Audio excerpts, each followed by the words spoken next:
Hi guys and welcome to my video. Kayaknya ini video pertama aku. Bukan kayaknya sih, tapi emang ini video pertama aku. Jadi aku tuh udah kelamaan mikir pengen bikin video, tapi ya karena kelamaan mikir itu ujung-ujungnya malah nggak jadi apa-apa. Terus kayaknya menurutku daripada aku nunda-nunda terus dan malah nggak bikin video apapun, aku memutuskan untuk record sesuatu yang aku benar-benar ngerti. Dan aku juga berharap apa yang aku sharing hari ini bisa bermanfaat dan bisa menjawab pertanyaan kalian. Jadi daripada berlama-lama lagi, ayo kita mulai. Kuliah musik itu ngapain sih? Jadi kamu main piano tiap hari gitu, main biola tiap hari gitu. Terus nanti kamu mau kerja apa? Just imagine betapa seringnya kita anak musik dapat pertanyaan kayak gitu. Sampai capek jawabnya. Tapi aku bakal menjawab dengan sabar hari ini. Jadi kuliah musik itu enggak cuma main piano atau main biola tiap hari, tapi kita juga banyak pelajaran lainnya. Bahkan kelas praktek kita itu cuma seminggu sekali. Sisanya kita harus latihan sendiri. Lalu subjek lainnya contohnya teori, aural, conducting skills, keyboard skills, music history, MIDI, music technology, banyak deh.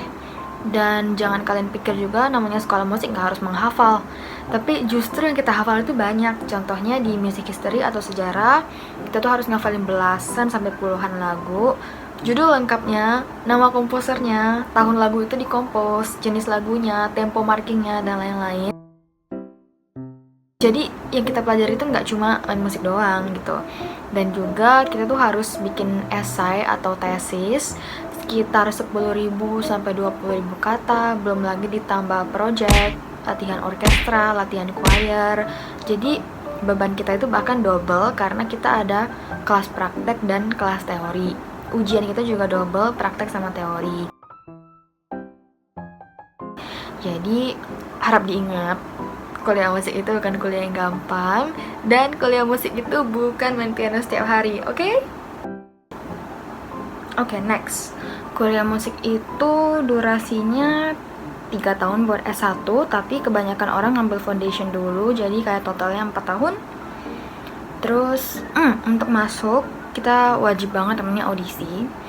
Audisi itu biasanya disuruh main tengah nada alias scale, terus two contrasting pieces, jadi kalian bisa main satu Mozart, satu Chopin, jangan main satu Bach, satunya Handel, karena it's basically the same. From the same period. Jadi two contrasting pieces kalau bisa dari period yang sangat-sangat beda. Terus kalian juga bakal dites sedikit teori dan sedikit aural. Jadi jangan lupain aural sama jangan lupain teori kalian, karena kalau mau masuk sekolah musik harus audisi lagi.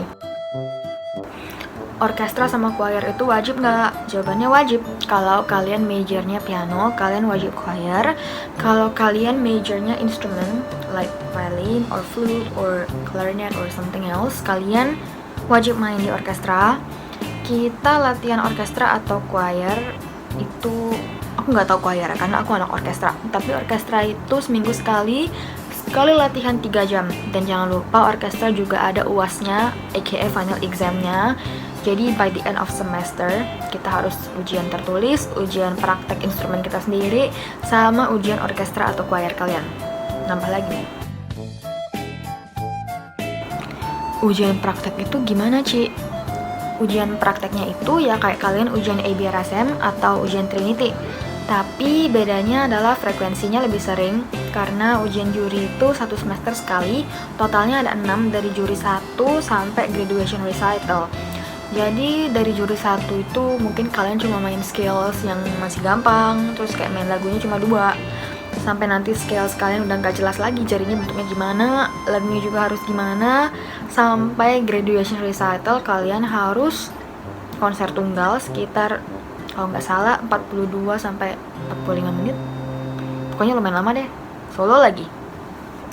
Terus kalau udah lulus jadi apa, Ci? Banyak sih. Kalian nomor 1 bisa jadi guru di music school atau guru private kalian buka sendiri, dimana kalian bisa nentuin fee atau rate kalian, ngajar di rumah, murid datang ke rumah. atau kalian bisa jadi komposer, atau kalau kalian yang main biola atau main instrumen bisa gabung di orkestra, plus abis main di orkestra tetap bisa ngajar. Terus yang lagi ngetren banget sih sekarang di recording studio ya, kerja jadi sound engineer, buat production label, itu lagi hype banget karena di zaman sekarang IT kan penting banget. Jadi peluang kerja masih sangat banyak, lapangan kerja masih banyak, yang les musik itu banyak, dan guru musik yang kompeten belum tentu banyak. Jadi kalau kalian sekolah dengan niat terus jadi guru yang bagus, money is going to come to you, baby. Kuliah musik signifikan gak sih, Ci? Jawabannya adalah signifikan banget. Dari pertama kalian masuk uni sampai kalian nanti graduation recital tuh bakal berasa banget bedanya.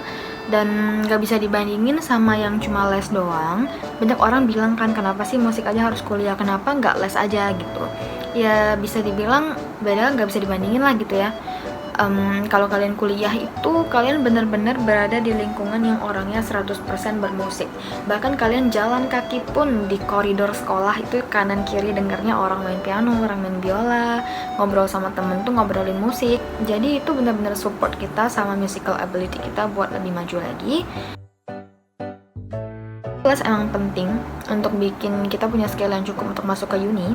Tapi by the time kalian di uni itu bakal kerasa banget bedanya. Karena menurutku lingkungan tuh penting banget untuk support kita menjadi musician yang lebih baik lagi. Kayaknya segitu aja yang mau aku bahas hari ini. Saranku jangan terlalu fokus sama kompetisi, jangan selalu mikirin mau nyanyiin si A atau mau nyanyiin si B, tapi fokus aja sama diri kalian sendiri dan fokus buat improve skill kalian.